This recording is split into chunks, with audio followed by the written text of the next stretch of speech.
This is the Dungeon Master's Handbook.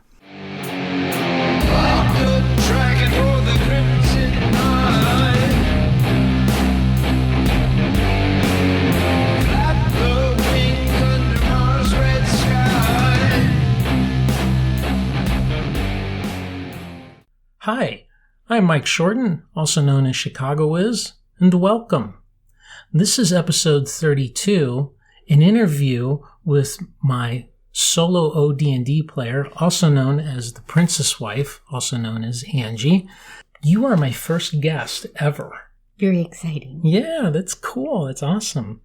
We're going to have a little interview about my OD&D game that she and I have been playing for 11 years now.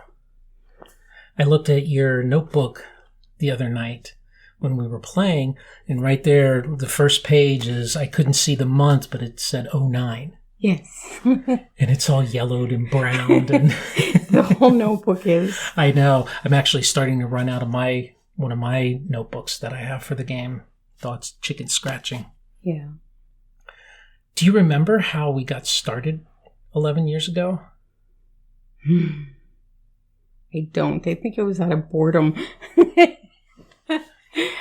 Well, I had just gotten into Dungeons and Dragons right about then. It was about 2008 that I started blogging for the first time about Dungeons and Dragons.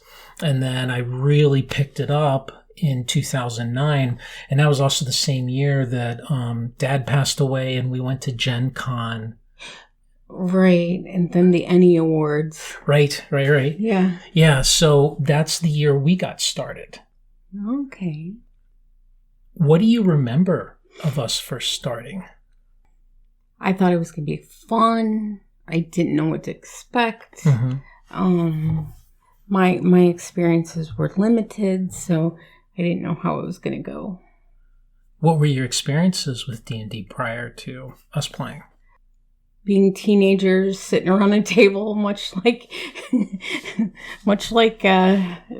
Stranger Things depicts it. You know, just I was the only girl in the table. Oh. Full of teenage boys. Yeah, that was fun.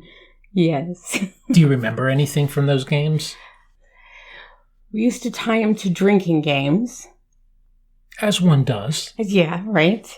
You know, I was often the target of a salacious romping. My shocked face. Right. Yeah, it was a lot of fun. It was really, we spent a whole summer swimming, drinking, playing D&D. Do you remember anything about the game itself? Do you remember, like, was the person running the game using modules?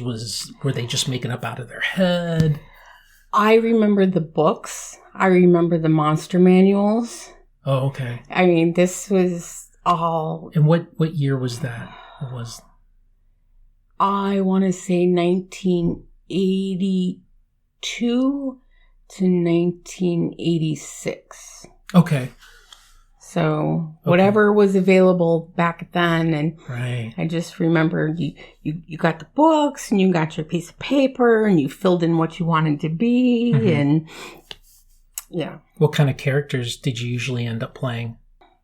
Played a lot of elves, a lot of magic users, and Why, the boys wanted to be the fighters? I guess so. Yeah. That's funny. When I would play, I always wanted to be the magic user or the ranger. Because, you know, Aragorn, Lord of the Rings, yes. The ranger, the loner, the lone wolf. We start playing, and it's just you and I. What did you think the game was going to be like with just two people, you being the only player?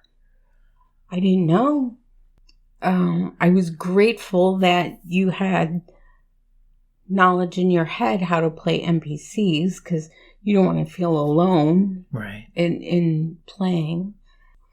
I kind of remember feeling excited because I'm like, oh, I get to be what I want to be. Yeah. I'm not stuffed into being the elf anymore. I remember that. You picked a big tough girl fighter. Yes. Yes. And which character's name? Ailey. Do you remember what the first adventure was that Ailey went on? I think it was something kind of simple. But no, I don't. I'll refresh your memory because I do remember. Okay. You were in a city called Westport. I know, real inventive, but it was a city called Westport. And you were looking for work because you were penniless at the time, or close to being penniless. And you were hired by a mage who wanted to explore a ruined wizard's tower called Xenopus' Tower. Yes. Do you remember anything from that first dungeon? Yes, I remember the windy stairs up, not knowing what was under the door, but I charged it anyways. I'm like, okay, maybe my character's gonna die. And you didn't. Right. You were very cautious. Do you remember the room with all of the coffins? That I ran through, said, nope, nope, nope, nope, nope, nope. You opened the door and shut the door. Are you going to look in the coffins? No, I'm not. Smart. There might be treasure in there. No, there's not. Oh, I think I told you later on that it was a pretty big setup, that there were creepy crawlies there. Yes. Yeah. Do you remember the mask? In Xenopus' Tower, the room with the mask that would only talk at certain times during the day. Yes, and we took it out to the sundial. Yeah. It was a puzzle. So we have played on and off for 11 years. And I should make it clear that we haven't played like every week or every other week. Sometimes we've gone years between games. Yeah, we set it down for life happenings. Right. Has that been hard? Have you been disappointed? Has it been, when we've had those pauses? I think our lives were pretty full and dynamic at that time. Yeah. But I think that, like, when I get the itch to play, I usually see you make time in there when you can. Yeah. Well, I like that over the past few months we've been doing it more and more. It seems like we're kind of really both excited to do it. I think that's been the hardest thing for me is I have the best intentions of sitting down and playing with you, and then something happens, something with the kids, or, the dog goes running down the street, or, we end up, it's real late and both of us are, dragging ass. Tired. And, not wanting to sit down and play. But yeah. I have a really dumb question for you. Uh-oh. Have you ever wanted to learn the rules of D&D? No. I asked this, you probably don't even know what rule set we're playing under, do you? I just know we play OD&D. Right. You've never asked me to learn the rules. Have you ever wanted to learn the rules? I think if I was going to play with someone else besides you, I might need to know a little more. And I think that I worried about that when we scheduled going to GaryCon, that I was going to have my first opportunity to sit and play with other people, and I won't know what they know, but if I sat next to you or whatever, you could help me. But right. I don't think it bothers me here when we play. Would it surprise you to know that we've gone through 3 different sets of rules? No. You're always experimenting with something. What I think is neat is you and I have figured out a way of playing where you don't have to know the rules. How does that look like from your point of view? To me, it looks like the creativity of the story instead of the slog of the rules, because then you don't get stuck in kind of like a grind. If you gotta go by rules, like no offense, but when I see the newer editions being played, it sounds like a grind of rules, and it's not the creativity of the story. Now, you and I play a new version of the rules when we're playing with the kids. Right. And that's 5th edition. Right. And you've got your sheet in front of you, and you have all of these different options. And what does that feel like to you when we're playing 5th edition? It feels a lot like dead air. Like when you're waiting for the rules to be looked up and all the things. Instead of playing with the story, you've got dead air time. Interesting. Yeah. Now I'm going to have to fix that in how I play it. I think that's also a difference of playing together, me and you, and playing with 5 people. Yes, you do have to wait your turn. Yeah. And I don't have to do that with you. No, that's really true. There is an immediacy. When we play, talking about that it's all about you, I've developed some NPCs that are kind of long-term. Mm-hmm. So you were hired by a mage named Tyrannel. Yes. And Tyrannel has become a kind of a right-hand wizard. Also, in a really strange way, you and I kind of act out our marriage through how our characters interact. Right. It is kind of funny. Yeah. So you've got Tyrannel, who's an NPC, and then you've got a couple of other henchmen who have been with you for a long time. Terchow and Rather. Right. And then you've got some other various people that you've collected in your posse. Have you ever felt like Tyrannel or Terchow and Rather took the game away from you or overshadowed you, where like you were kind of playing second fiddle to them? Oh, never. Mm-mm. Why is that? What, from your point of view, has made it feel like that you were always the main focus? I think it's the yin and the yang in the characters, like you said. Like Tyrannel, I'm always giving grief because in my head, Ailey thinks all magic users are evil. Mm-hmm. So there's always this, she wants to like Tyrannel, but there's this doubt in her head, but she likes Tyrannel, but so I play it true to character. And then Terchow and Rather are like the posse that's going to come through for you. Mm-hmm. I think it's like a cast. Okay. Rather than me being above them or below them, they're all synergy. Right. I've always felt that Tyrannel can die at any point and I'll move on. I think Ailey would be heartbroken. Oh, I know you'd be heartbroken. But me personally, I've always tried to make it so that Tyrannel doesn't tell you what to do. He'll suggest, or I will try to say, well, have you thought of this? But I try to make it so that it's really clear to you that you can change your mind. You can do whatever you want. This is just, because sometimes you might not know where to go. You might not know what to do. And in a group setting, usually there's always 2 or 3 people throwing in their 2 cents worth, Right. And I recognize that when it's just you by yourself, it kind of might be I've ran out of ideas. What do I do? Yeah, that does happen sometimes.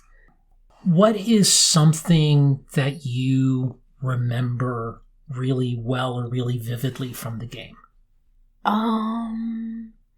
There's a couple of them. I remember the first defeating of the first wizard, Alexis. Mm-hmm. Yeah. That I thought I was the shit. Well, you were. Yeah. You gained the Rune Blade that same set of adventures too. Right. The Rune Blade is a mage-killing sword. Yes. So you remember defeating Alexis. That's cool. What's something else that you remember that really made you like, yeah? Oh, God. The wyverns. Those were super cool. I'm like, what am I going to do with all these wyvern tails? I'm like, okay, I have 29 wyvern tails. That's right, because the babies were hatching. Right. They're supposed to be poisoned, so I thought I could sell them. Yeah. What's something that really frustrated you or made you mad? Oh. I should note that this is where she's giving me that look. The puzzle with the door. We're stuck in the room and had to solve the puzzle of the door. Yeah. You also had to solve the puzzle of the 3 pieces of the key in order to find the tower. That was fun. Where do you see this? Where do you see your character going? What do you see her doing? Oh, God. I've often wondered if there's like the end to the story, but you hope there's not going to be. Right now, we're trying to make a giant army, and that's one of Ailey's favorite things to do. Hopefully seeing lots of dragons. Yeah.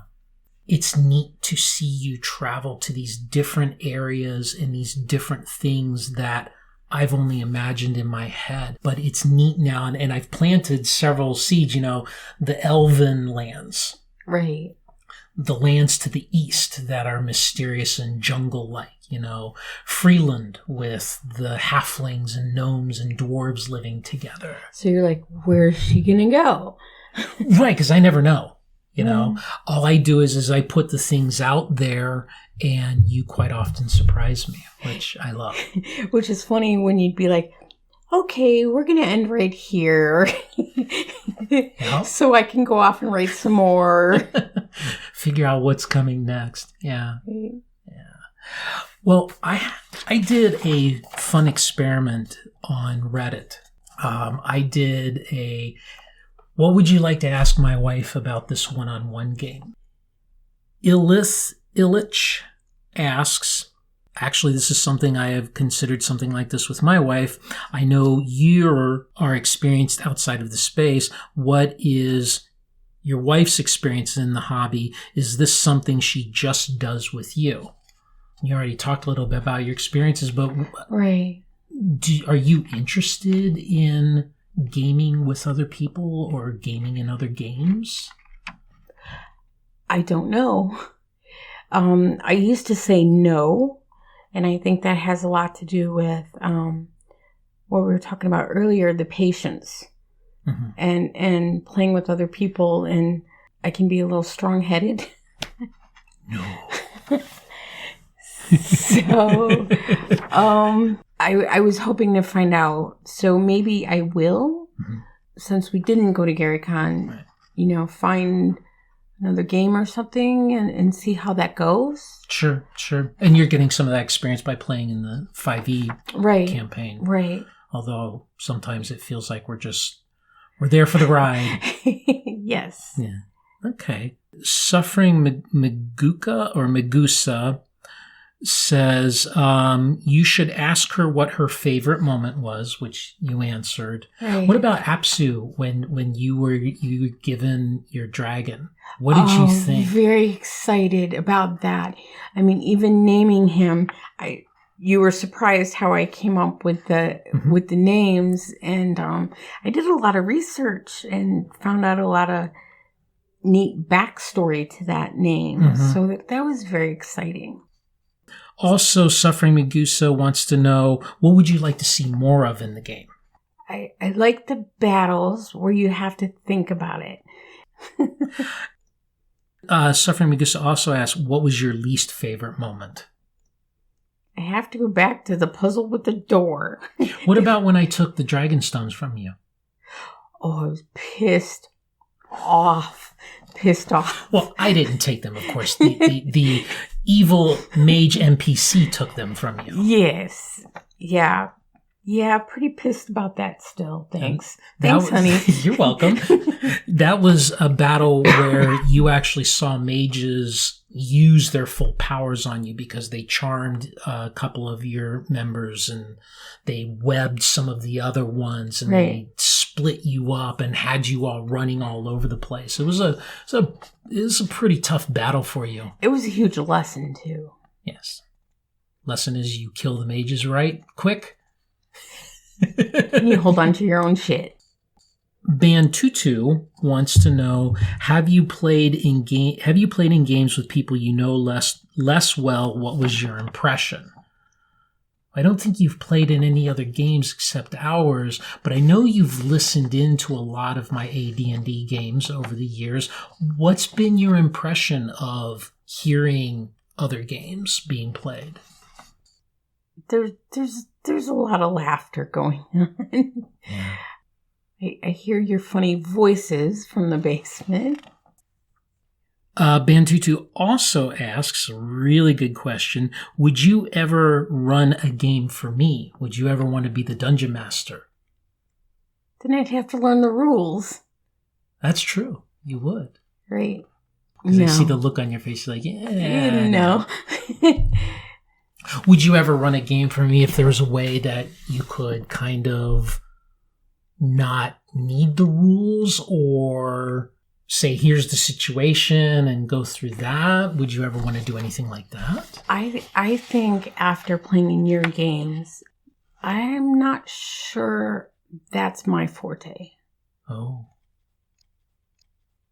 And then the nearest stranger asks, I'd love to hear you guys discuss how you manage making the system, meaning Dungeons and Dragons, work for one-on-one play, particularly any struggles or unexpected moments you've had with it.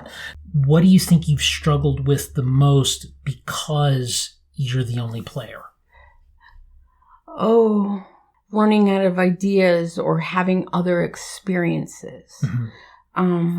When, like you said, when you sit at a table with a bunch of different people, they're bouncing ideas off of each other. Mm-hmm. I know for you, you have a fine line of being the DM and NPC. There are times when I'm like, okay, I'm not smart enough to get this puzzle myself. And then the NPC will help. Right. I've never wanted you to walk away totally frustrated. And I learned some lessons off of the first couple of times we ran puzzles. Was one, to find puzzles not in like, I have to solve this thing to open a door, but a puzzle like, how am I going to win this battle? Or how am I going to make the situation work for me? You know, like when you went to Zayport and you had to help negotiate with the synod's representative in order to bribe them to get them to allow you to approach the tower. Right. You know, and you were trying to figure out how to serve the food and make things seem rich, you know, and you know, I wasn't going to have Tyrannel give you the solution. He kept asking, well, what do you think? What do you think we should do? You know, and you're like, and you were like, well, I could see you think about how could I bribe someone? So those kinds of sort versus the puzzle of, you know, here's a bunch of letters, you have to rearrange them kind of thing. I've moved away from that. Yeah. Yeah. And because you can picture it in your head if you have options. Like, okay, I've got food trays. Okay, let's just start laying money trays in front of the guy. See what happens. Mm-hmm. No, it worked. And it worked very well. Mm-hmm. Yeah. I think that is my biggest fear, is putting a situation in front of you where I have to break that barrier because you might get so frustrated, and learning what you like about the game, which is, you know, the combat, the action, the interacting with people and that kind of thing versus the, you know, like the puzzles or, you know, that kind of thing. The hardest thing for me is when we get to combat, because if Ailey dies, somebody's sleeping on the couch. Every time you go into combat, I have to go, well, you know, and I won't fudge the dice. No. Because I want this to mean something to you. You know, I have backup plans in case that does happen. Good idea. Good idea. I have backup plans for how that might happen. So, but nobody that really truly loves a win wants it handed to them. Right. And I know you know that. Right. So how can you savor the win if you think you've had it handed to you? Right. The fight that you had with the snake people when you were You were coming back from the insect people. Because you had found out that they were getting raided by some snake people. Yes. And then the evil snake people attacked you. Yes. From seeing the snake people's queen to say, hey, it's, somebody in your camp is doing this. Yeah. And they were kicking everybody's ass. And, I watched 2 of your hirelings die. Right. And you were low on hit points. And I'm like, Yes. oh boy, this is not going to end well. But you guys managed to pull it out. I was getting ready to sacrifice Tyrannel. Oh. I can usually see it on your face when it's going to be a really heady battle. Oh, that'll be fun. There's a little bit of apprehension and, oh my God, here we go. It doesn't really kick in until I start seeing your folks fall. Yeah. Then that's okay. Right. Yeah. But the thing of it is, I'm in the thick of the game rather than worrying about points or dice or whatever, because you've got the rules. I'm in the thick of the story. I'm completely submerged into, I'm in battle, which is really neat. I will say, though, that I do love your attention to detail and how much gold you have. But the gold makes the posse. I get it. But it's just fun to watch the accountant come out and you're like, I've got this ledger and I have this and here's the money's here. And I think we have to do a bookkeeping night sometime. I've got it. Oh, I know. You just have to total it all up. Yeah. But yeah, for me, the money makes the posse. So let me ask you a question. Do you have any questions for me about our game? So how are you going to feel if you kill Ailey? I'm going to be crushed. Oh. I am going to, and I don't kill characters. The dice kill characters. I just narrate the results. Well, that's my story and I'm sticking to it. Yes. I will be heartbroken because this has been 11 years that you and I have had this, not a solid 11 years, but I've thought about this game and what's going on and how it plays out and what's going on at the time, and I would feel terrible. It would really suck. But that's kind of the thing for me too, is I live vicariously through what you do and how you experience the world. So I'm going to feel that same kind of emotion. I'll cry and then I'll be like, what's next? Then I'll cry going, how do I dig myself out of this one? What's another question you want to ask me? What's your favorite part of playing duo D&D? I love to explore. I mean, that's one of the reasons why we like to travel together as we go to new places. For me, this is exploring the world in my head. And I see it through your eyes, and then I experience it, and then I get to present more areas and more things and more people and more stuff for you to experience. And then you do, and the experiencing of it is never usually how I map it out, or how I anticipate it. No. Because even though DMing for me in part is kind of setting up the situation, there's still in my head kind of running, well, it's likely to go like this way, or it's likely to go. You kind of do that because you want to have answers ready. The actual happening is never like how I want, how I see it in my head. So I get to do that. And that's wonderful. So how does it feel when the player goes in a completely different direction? It's like kids. You just know it's going to happen. And usually you have something in the back of your head, or you have okay, well, we're going to take a break and then I'm going to figure out what's going to go on. Or I have my dice. I will oftentimes, if you throw something, I'll throw a couple of dice and be like, okay, it's almost like a heads we do this, tails we do that kind of moment. Oh, okay. Yeah. Yeah. This was fun. Yes. I like this. Thank you. One more question. Okay. What have you not done with your games yet that you hope to do? With just yours? Any. Yours, it would be play more of it. Mm-hmm. That is something that, I know this sounds maybe kind of, I don't know, troubling, but considering the world that we're living in right now with Corona, and we're not getting any younger, I worry that something may happen and we won't have experienced certain points that in my head, we might reach. I kind of want to see what happens. Do you bring dragons in? Do you find all the stones? Do you confront Calypso? Do you do all of these things, or what happens? So I worry about that. And I worry about that being lost either because of you or because of me. And so that would be something that I want to do more of. Aside from that, I counted today, I'm involved in 7 different games. I think I'm pretty good on fulfilling all of my creative outlets. Aside from winning the lottery and being able to do it, full time without having to worry about work, I'm good. Okay. Thank you. You're welcome. So I will see you in a little bit.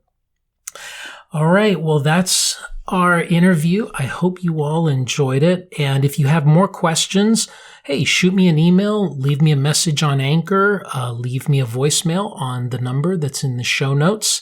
I will also link to an old wiki that I put together for the Veil campaign.